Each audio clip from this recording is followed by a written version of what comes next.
Chers bien-aimés, peuple de Dieu, frères et sœurs en Christ, shalom. Gloire à Dieu qui nous donne encore le temps de vous partager la parole de Dieu. Je continue le thème du mois, l'absence de la vérité dans l'Église, parmi les chrétiens et même dans notre société.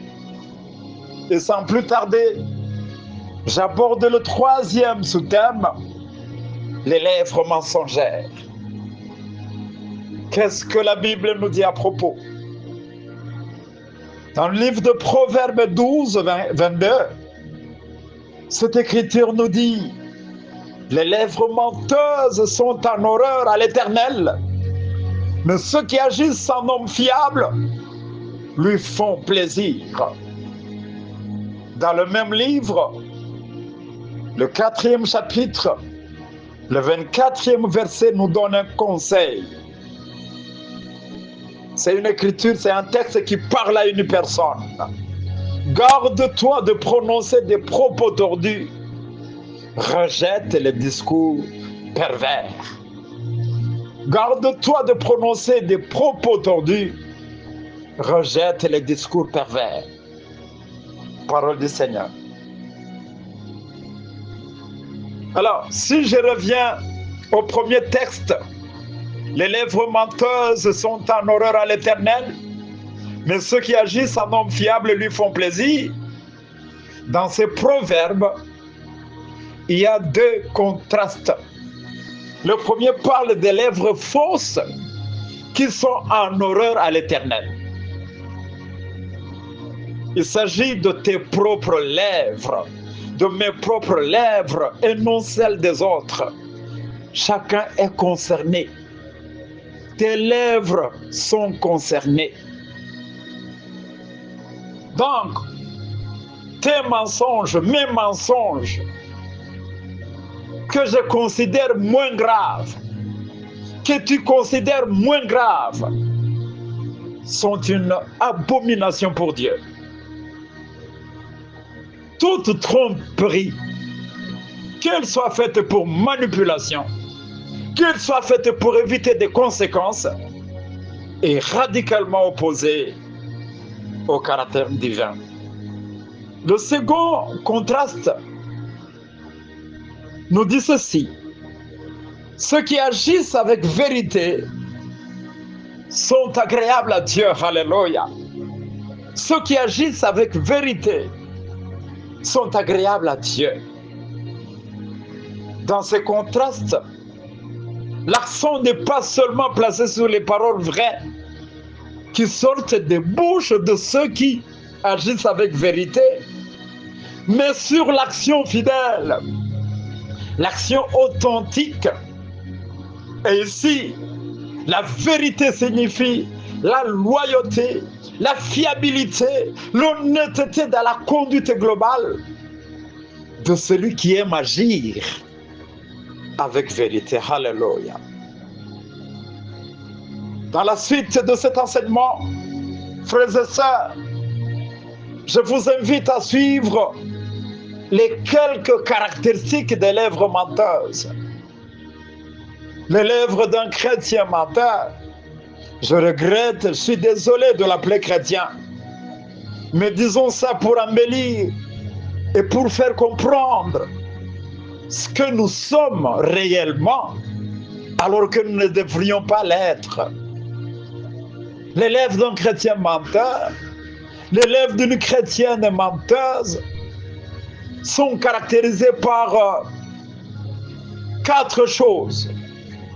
La première, c'est l'arrogance. La seconde chose, c'est le dédain.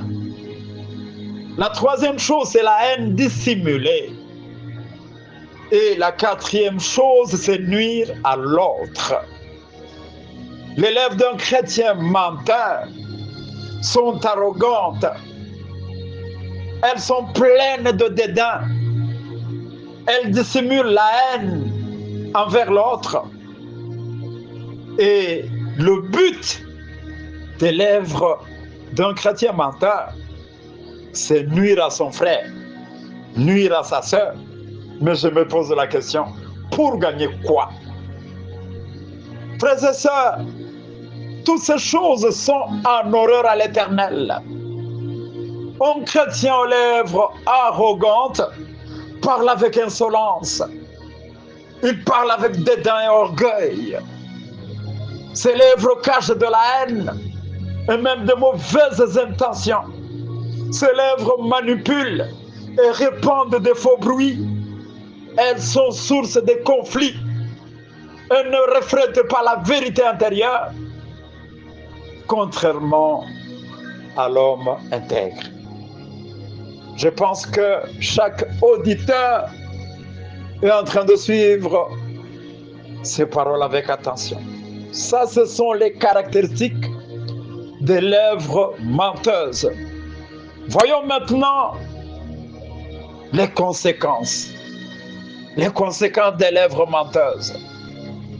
Un chrétien menteur, une chrétienne menteuse, vit les conséquences de ces mensonges. Ah, je me rappelle d'une sœur qui était à l'église, que je considère vraiment chrétienne.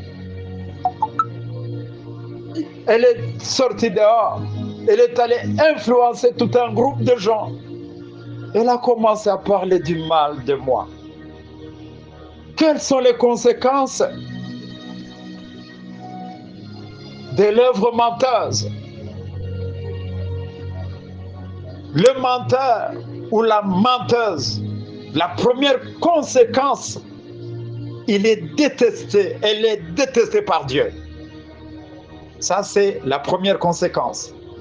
La deuxième conséquence, c'est l'autodestruction. Elle se détruit lui-même ou elle-même. La troisième conséquence, il ou elle se livre au jugement de Dieu. La quatrième, sa durée de vie est courte. Des gens qui aiment mentir, leur durée de vie est très courte. La quatrième conséquence, un chrétien menteur présente des signes de folie et de haine. Non, il n'est pas normal. Et enfin, il s'éloigne petit à petit de la vérité. Qu'est-ce que tout cela veut dire? Les lèvres menteuses, Dieu ne les aime pas. Elles causent la discorde et la calomnie. Une langue fausse est vouée à la perdition.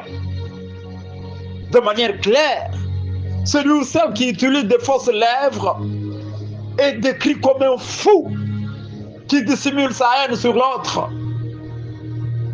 Mentir est considéré comme un voyage vers les ténèbres, ce qui est incompatible à la communion avec Dieu. Pour terminer cet enseignement, chers frères et sœurs, Dieu nous demande tous de valoriser la vérité. Cela nous prépare à une vie présente et même à une vie d'avenir meilleur. Lisez avec moi l'Apocalypse 22:15 et comprenons encore mieux les sorts des lèvres menteuses. Là, il est écrit: mais dehors les hommes ignobles, ceux qui pratiquent la magie, les débauchés, les meurtriers, ceux qui adorent des idoles et tous ceux qui aiment et pratiquent le mensonge. Tu te dis, moi je suis meilleur, je suis mieux que les magiciens, que les débauchés, que les meurtriers, que les idolâtres. Non. Celui qui aime et qui pratique le même mensonge, son nom est sur la même liste de ceux qui pratiquent la magie, des débauchés, des meurtriers, des idolâtres. Tout menteur sera chassé devant la face de notre Seigneur. Il n'aura pas l'héritage dans le royaume réservé aux croyants. C'est pourquoi, frères et sœurs, nous devons un peu retenir nos langues. Il n'y a rien de bon dans le mensonge. Il mène à la destruction physique, spirituelle et même à la désapprobation divine. Tu as menti, nous avons menti, je ne sais combien de fois depuis que nous vivons. Pendant ces quelques minutes, avant de mettre un point final sur cet enseignement, concentre-toi, médite sur ces paroles, reconnais la gravité de ce péché et la meilleure des choses, demande sincèrement au sang de l'agneau de Dieu de purifier tes lèvres. C'est aussi ma prière. Qu'au nom de Jésus, nos langues ne deviennent pas du feu qui peut consumer la forêt équatoriale en une seconde, mais que plutôt nos langues soient là pour communiquer la paix, fortifier le faible, encourager celui qui est découragé. Oh, alléluia. Prie pour que le Seigneur purifie ta langue, enlevant toi le mensonge. Prie pour que le Seigneur t'efface sur la liste des meurtriers, des magiciens, des débauchés, des idolâtres, de tous ceux qui aiment et pratiquent le mensonge. Au nom de Jésus-Christ. Amen. Amen.